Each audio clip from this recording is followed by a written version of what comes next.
आदरणीय प्रधानमंत्री जी के दूरदर्शी नेतृत्व में आज भारत आयात प्रधान से निर्यात प्रधान राष्ट्र की ओर बढ़ रहा है। भारत की डिफेंस मैन्युफैक्चरिंग के क्षेत्र में आत्मनिर्भरता, यानी हम लोग जिसके बारे में सोचते थे पहले, हर बात के लिए हमें दुनिया पे निर्भर रहना पड़ता था। दूसरों पर निर्भरता के दुष्परिणाम क्या होते हैं आपने अभी हाल ही में देखा होगा। किस प्रकार की स्थितियां गल्फ वार के दौरान दुनिया के अंदर देखने को मिली हैं। ऐसा नहीं कि हम इन सभी कार्यों को कर न सकते हो, हमें उन आवश्यकताओं के लिए अपने आप को तैयार करना होगा। और मेरा मानना है कि पेट्रोलियम प्रोडक्ट के उसमें हम लोग उन सब चुनौतियों को जूझ चुके हैं, देख चुके हैं। उसके विकल्प हमारे पास मौजूद हैं। खैर, उस पर चर्चाएं होंगी, लेकिन फिर भी हमें इस बात को ध्यान में रखना होगा कि भारत का जो डिफेंस मैन्युफैक्चरिंग में आज से कुछ वर्ष पहले तक कुल 600 करोड़ रुपए का जो डिफेंस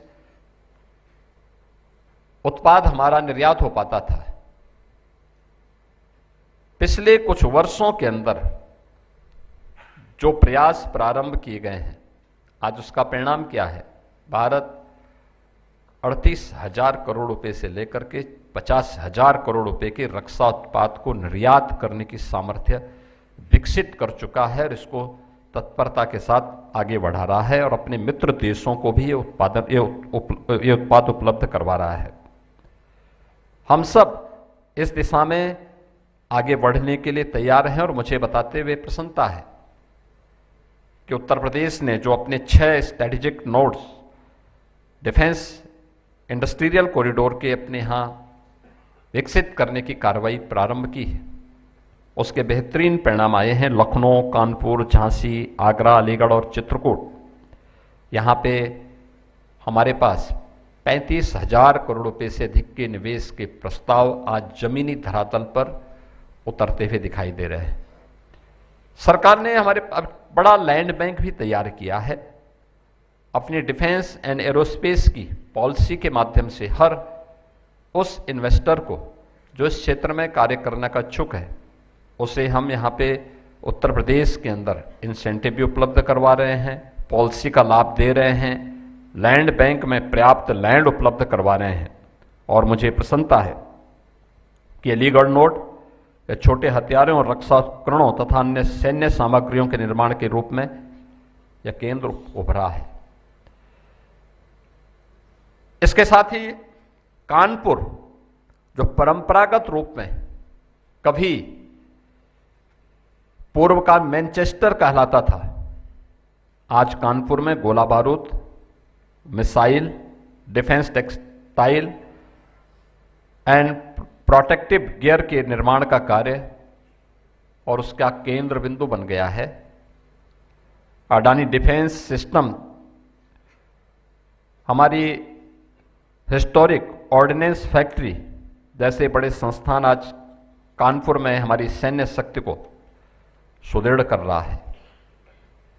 लखनऊ और झांसी नोड्स, लखनऊ में ब्रह्मोस मिसाइल और हैवी डिफेंस मैन्युफैक्चरिंग पर हम लोगों ने केंद्रित किया है।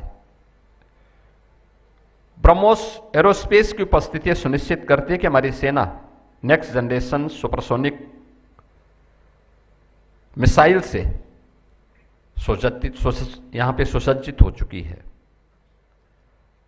चित्रकूट और आगरा नोड्स में भी हम लोगों ने एरोस्पेस और डिफेंस में प्रिसीजन इंजीनियरिंग के लिए इसको हम विकसित कर रहे हैं ताकि हमारा स्पेस सुरक्षित रह सके।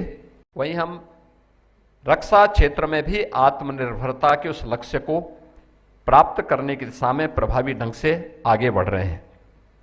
और हम सब इस बात को मानते हैं कि नेशन फर्स्ट ये केवल हमारे लिए एक नारा नहीं है, यह हर भारतीय सैनिक की सांस में बसने वाला एक संकल्प है।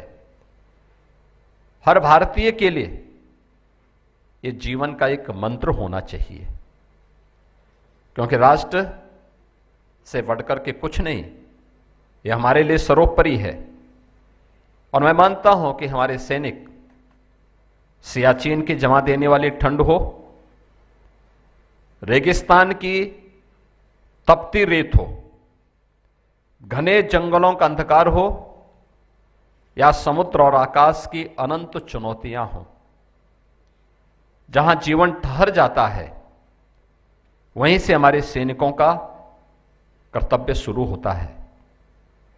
हमारे सैनिकों के कदम जहां पड़ते हैं वहीं से भारत की सीमाएं मजबूत होती हैं।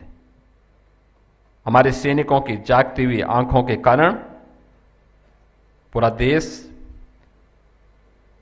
चैन की नींद सोता है।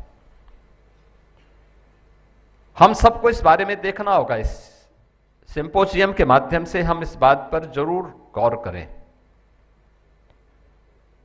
कि आज युद्ध सिर्फ जल, थल और नभ तक सीमित नहीं रहा है। आज यह मल्टी डोमेन ऑपरेशंस के युग में प्रवेश कर चुका है। हमने अभी गत वर्ष ऑपरेशन सिंदूर के माध्यम से भी देखा है। आधुनिक युद्ध अब जल, थल और वायु के साथ साथ साइबर, स्पेस, इलेक्ट्रोमैग्नेटिक स्पेक्ट्रम आदि क्षेत्रों में एक साथ लड़ा जा रहा है। अब कीबोर्ड भी हथियार है। दुश्मन के पावर ग्रिड, बैंकिंग और कम्युनिकेशन सिस्टम को ठप करना या अपने नेटवर्क को अवैध बनाना, यह भी एक नई सुरक्षा रेखा बनी है। सैटेलाइट्स के जरिए निगरानी, खुफिया जानकारी और नेविगेशन, यही आधुनिक युद्ध का उसकी आंखें हैं और उसके दिमाग भी। अब लड़ाई सिर्फ गोलियों से नहीं, सिग्नल्स भी इसमें महत्वपूर्ण भूमिका का निर्वहन कर रहे हैं। दुश्मन के रडार, संचार और जीपीएस को जाम करना और अपने सिस्टम को सुरक्षित रखना, आज यह निर्णायक बन गया है। आज का युद्ध हथियारों के साथ साथ डेटा और टेक्नोलॉजी